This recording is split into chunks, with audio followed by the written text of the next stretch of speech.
One afternoon, Donald took a supplies train to the works.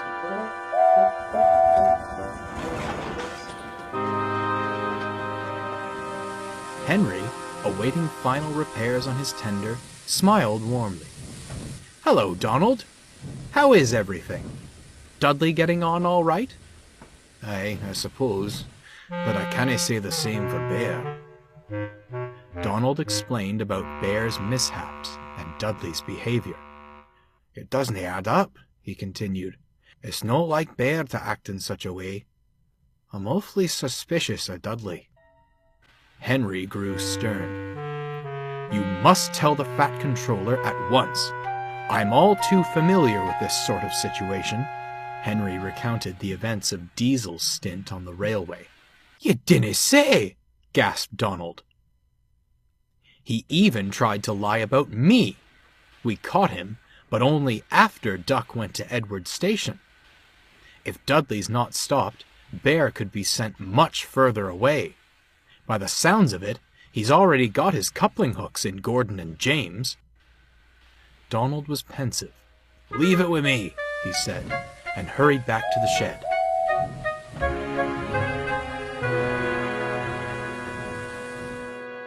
When Donald returned, he found Bear all alone, staring solemnly at his buffers. "Maybe the Fat Controller shouldn't have kept me," he sighed. "Rubbish," retorted Donald. "You're an outlier in a world of devilish Diesels. I know you didn't have any ulterior motives. Our new pal, on the other hand..." "You mean you don't believe Dudley?" Bear asked, hopefully. Donald recounted his conversation with Henry, and Bear smiled thankfully. "And here I thought I was all muddled in the radiator. The question is, how do we prove he's behind all this?" "I know just the thing," Donald winked. The next day, Dudley was dozing at the shed. Donald was shunting nearby, when Bear came excitedly along. "I say, Donald," he said loudly, "where'd you put the coaches for the VIP train?" "Near the station," Donald replied with a grin. "They're ready and waiting for you." "Excellent," said Bear. "I'll be off then. Must be spick and span for our special guest." "A special guest, eh?" smirked Dudley.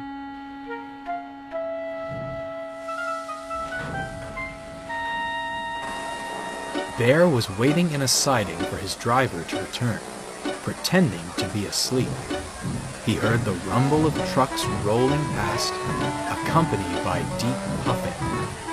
When the sound died away, he opened one eye. The trucks sat on the points, blocking him in. "Worked like a charm," he chuckled to himself. Meanwhile, Dudley skulked around the sidings by the big station. Special coaches, he thought. Where could they be? "Over here!" came a voice. Dudley perked up and hurried towards it. Into a siding he swerved, and waiting for him was... "Hello," grinned Toad. "You must be Mr. Dudley." "You're not a special coach," Dudley growled. "I never claimed to be one, sir," Toad replied in his chipper manner.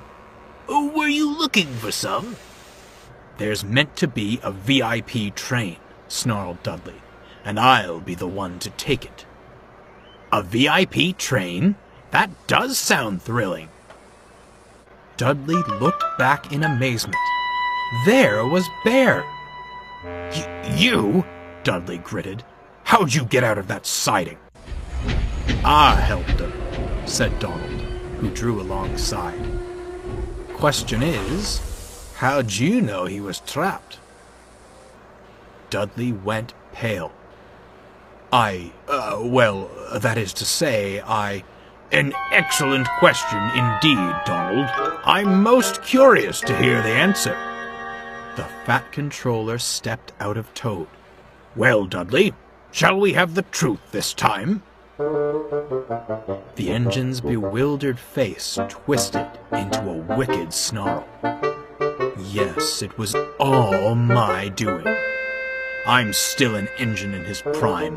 Why should I face the prospect of scrap? Oh yes, we've all heard of the sanctuary that is the Fat Controller's Railway. A haven where steam will always have a place.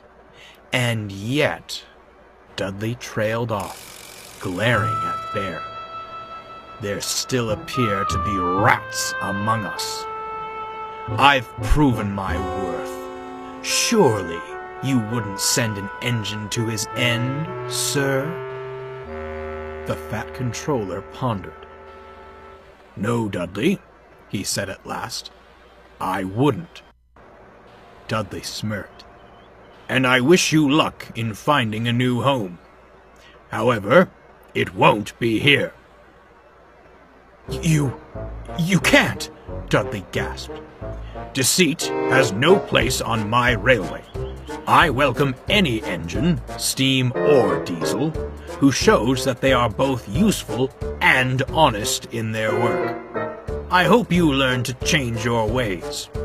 Perhaps then you will find what you seek. I politely ask that you leave at once. There was silence. Donald and Bear stood with bated breath. At last, Dudley gave a sinister smirk. Perhaps this railway isn't any different after all. You call this deceit? Ho ho ho! My dear sir, it is survival! The only thing that matters in the age of scrap. Well, you've won the battle, but not the war. I'll take my leave at your request, but you will remember me. Bear and Donald moved silently away, freeing Dudley from his siding. He puffed crossly backwards. "Pleasant journeys, Mr. Dudley," called Toad cheerfully. Dudley gritted his teeth. The Fat Controller fought to keep his composure. Dudley was soon coupled to a long line of wagons. Bear and Donald watched from the platform as he stormed away with much whooshing and huffing. Into the setting sun he puffed and disappeared on the horizon. I do feel some sympathy for him, sighed Bear. Scrap is a prospect no engine wants to face. Do you reckon he'll change? Can he say, replied Donald. But with what he said to the Fat Controller, it might be too little too late.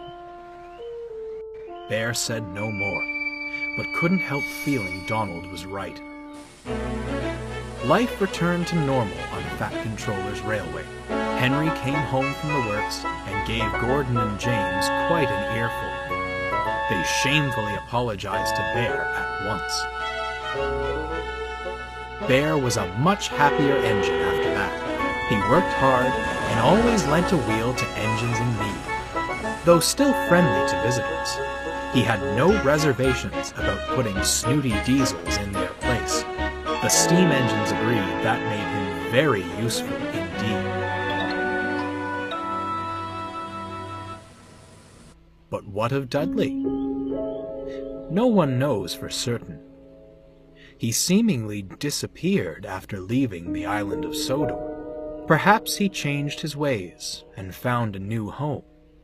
Many diesels on the other railway will tell you that, on misty nights, the hoarse puffing and deep whistle of a steam engine can be heard rumbling through, on its way to the Fat Controller's Railway.